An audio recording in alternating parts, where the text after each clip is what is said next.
Drama के 4th episode में हम देखते हैं कि उस गाड़ी में मोशन की एंट्री होती है। होता ये है कि मोशन की गाड़ी और हन की गाड़ी सेम होती है, इसीलिए शिया को पता नहीं चलता, वो मोशन की गाड़ी में बैठ जाती है। अब शिया मोशन की गाड़ी में तो बैठ जाती है, पर मोशन कोई मौका नहीं गंवाना चाहती उसे उसकी औकात दिखाने का। बातों ही बातों में मोशन शिया को ये समझाना चाहती है कि उसके और हन के स्टेटस में बहुत फ़र्क है। अगर हन की जोड़ी किसी के साथ जचती है तो वो सिर्फ मेरे साथ है, और किसी लड़की के साथ हन की जोड़ी नहीं जचती। वो सपने में भी हन के साथ अपनी जोड़ी बनाने का बिल्कुल ना सोचे। शिया उसकी बातों पर ज़्यादा रिएक्ट नहीं करती और उससे अग्री करती है, क्योंकि उसे अपनी जगह का अच्छे से पता होता है। उधर हन सोच में पड़ जाता है कि जाऊं तो जाऊं किधर। तो वो कॉल करता है शिया को, पर शिया उसकी कॉल पिक नहीं करती और गुस्से में आकर के उसकी कॉल को कट कर देती है। अब शिया को कैसे समझाया जाए कि हन इतना बुरा भी नहीं है, आखिर वो उसकी हेल्प करने ही तो आया है। स्कूल के बाहर आकर के हन फिर सिक्योरिटी गार्ड से स्कूल का गेट ओपन करने के लिए बोलता है, पर सिक्योरिटी गार्ड कहता है कि मैंने सारा चेक कर लिया है, कोई भी अंदर नहीं है।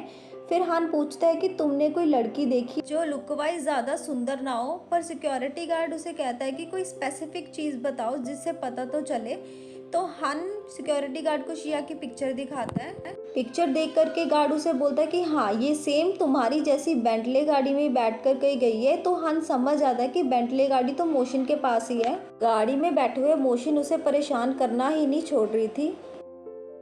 शिया मोशन से गाड़ी रुकवाने के लिए बोलती है। मोशन की गाड़ी उसे बीच रास्ते में ही छोड़कर चली जाती है। इतनी सुनसान जगह पर शिया को अजीब सा लग रहा था, तो वो जाने लगती है, पर तेज बारिश होने की वजह से वो वहीं पर बैठ जाती है। तभी एक ब्लैक कलर की गाड़ी आती है, उसे लगता है कि शायद मोशन वापस आ गई है, पर उस गाड़ी में तो हन होता है। हन आकर के बोलता है कि तुम्हारी भेजी हुई लोकेशन को ढूंढना मेरे लिए थोड़ा मुश्किल था। बार बार कहने पर जब शिया उठती नहीं तो हन उसको उठाने की कोशिश करता है, पर शिया बोलती है कि मुझे वो आए। तो हन हैरान होकर पूछता है कि तुम्हें क्या आया है। तो शिया बोलती है कि वो जो लड़कियों को आती है, लड़कों को नहीं। फिर हन समझ जाता है कि इसको पीरियड्स आए हैं। फिर हन उसको अपना कोट पहना करके उसका बैग खुद टांग के उसको गाड़ी की तरफ लेकर जाता है।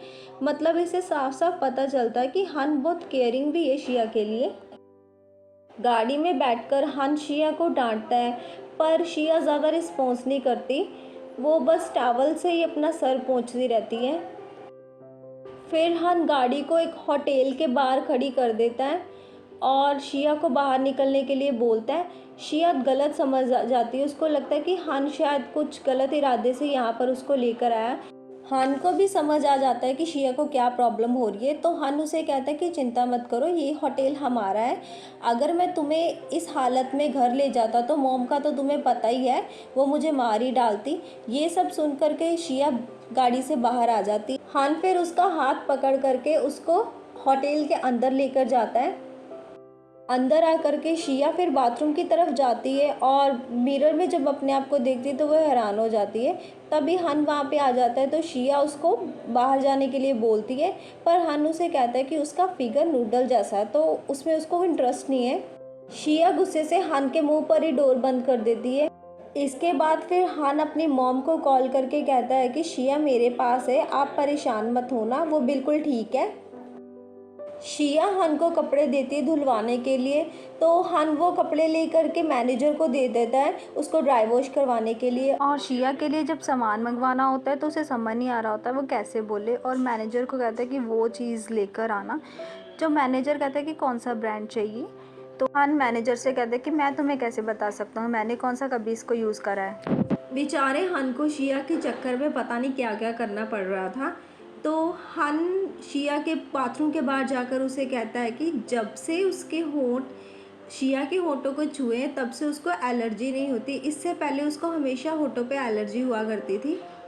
ऐसा नहीं है कि वो शिया को पसंद नहीं करता, वो बस शिया के घर आने पर इनसिक्योर हो गया था, क्योंकि उसकी मॉम का प्यार दो हिस्सों में बट गया था।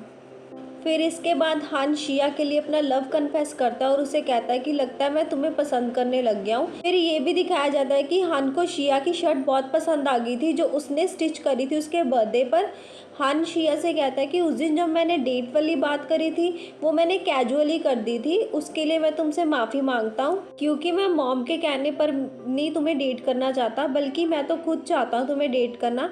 जब अंदर से शिया की आवाज़ नहीं आती तो हान उसे बार बार बुलाता है पर अंदर से बिल्कुल भी आवाज़ आनी बंद हो जाती है। बार बार शिया को पुकारने के बाद जब शिया कोई रिस्पॉन्स नहीं करती तो हन खुद ही बाथरूम के अंदर चला जाता है। शिया हन को देख करके बिल्कुल घबरा जाती है और बोलने लग जाती है बदतमीज, बेशरम, और गालियां देते हुए उसे बाहर जाने के लिए बोलती है। हन बाहर आ जाता है। फिर मैनेजर आ करके हन को शिया की ड्रेस और उसका मंगवाया हुआ सामान भी दे देता है।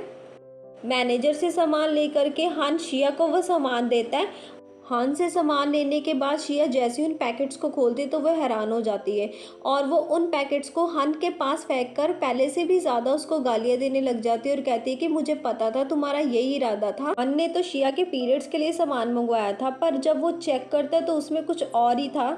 इस बात के लिए शिया हन को गालियाँ ही देती रहती है तो हन को गुस्सा आ जाता है। वो शिया को दीवार के साथ लगा करके उसको पूछता है कि क्या तुमने मेरा कन्फेशन सुना। बेचारे को यही टेंशन होती है कि शिया ने मेरा कन्फेशन सुना भी होगा या नहीं, पर शिया ने तो उसका कन्फेशन ही नहीं सुना था। तो शिया चिल्लाने लग जाती है और हन को जोर से लात मारती है। हन नीचे गिर जाता है और बेचारा बड़ी मुश्किल से अपना पेट पकड़ करके उठता है और शिया को बोलता है कि अब मैं जाऊंगा तुम्हारा सामान लेने के लिए, और वो शिया का सामान लेने के लिए मार्केट की तरफ चलाने लगता है।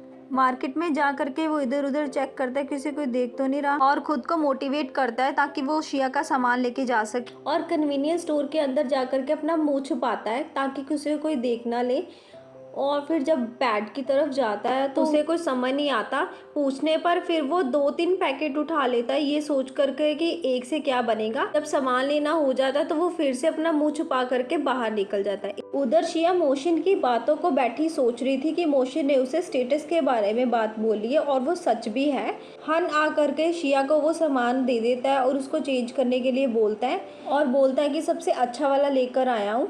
हन ने शिया के लिए खाना मंगवाया होता है पर शिया कहती है कि मुझे भूख नहीं है, मुझे बस घर जाना है। हन तो पहले से ही गुस्से में बैठा होता है और ये सुन के उसका गुस्सा तो और भी बढ़ जाता है और वो बिना कुछ कहे वहाँ से उठ जाता है।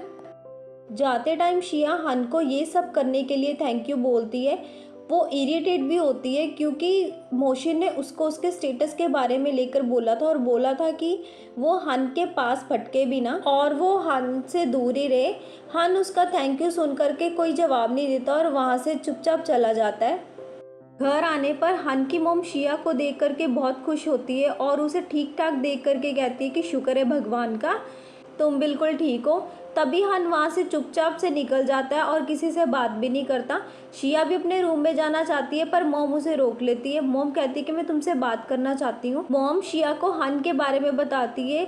वो उसकी एक्स गर्लफ्रेंड के बारे में भी शिया को सब कुछ बताती है और कहती है कि उसकी वजह से ही हन एक काइंड इंसान से हार्टलेस और रूड पर्सन बन गया है, क्योंकि हन पहले बहुत ही अच्छा इंसान हुआ करता था। जब से उसकी गर्लफ्रेंड ने उसको धोखा दिया है वो किसी की बात ही नहीं मानता। मॉम उसे ये भी बोलती है कि उसके आने से हन में मैंने चेंजेस नोटिस करे। मुझे पूरा यकीन है कि तुम हन को चेंज कर सकती हो, हमेशा मेरे हन के पास ही रहना। शिया को जब कोई प्रॉब्लम होती है या जब उसका मूड ऑफ होता है तो वो इधर ब्लैक बोर्ड के पास आ जाती है और अपनी प्रॉब्लम बोर्ड पे लिख देती है और उसका वेल विशर आ करके उस प्रॉब्लम का सोल्यूशन वहाँ बोर्ड पे लिख देता है। कुछ समझ में ना आने पर शिया अपनी प्रॉब्लम बोर्ड पे लिखती है। वो यही लिखती है कि क्या कोई पर्सन किसी पर्सन को ही प्यार करता है या उसकी शेडो से करता है। उसका यही मतलब होता है कि दूसरी बार प्यार होने पर वो पहले प्यार को उस प्यार में तो नहीं ढूंढता, या फिर पहले प्यार को बिल्कुल भुला करके दूसरे प्यार को वैसे ही एक्सेप्ट कर लेता है जैसे वो है। जब शिया ये सब लिख करके जा रही होती है तो वो फैंगशाओ को देखती है और वो लड़की को देखती है जो उसको बुली करती थी। वो लड़की फैंगशाओ को अपना लव कन्फेस कर रही थी पर फैंगशाओ को उस लड़की में तो कोई इंटरेस्ट ही नहीं था, पर वो लड़की को पता था कि फैंगशाओ शिया को पसंद करता है। उस लड़की को ये भी बिलीव था कि शिया कभी भी फैंशाओ को पसंद नहीं करेगी। वो इस बात की भी श्योरिटी रखती थी कि आज नहीं तो कल फैंशाओ जरूर उसके पास आएगा। शिया जब ये सब बातें सुनती है तो उसे पूरा बिलीव हो जाता है कि कोई भी इंसान इस दुनिया में अच्छी तरह से और पूरी तरह से खुश नहीं है, क्योंकि जो जिसको चाहता है उसको वो मिलता नहीं।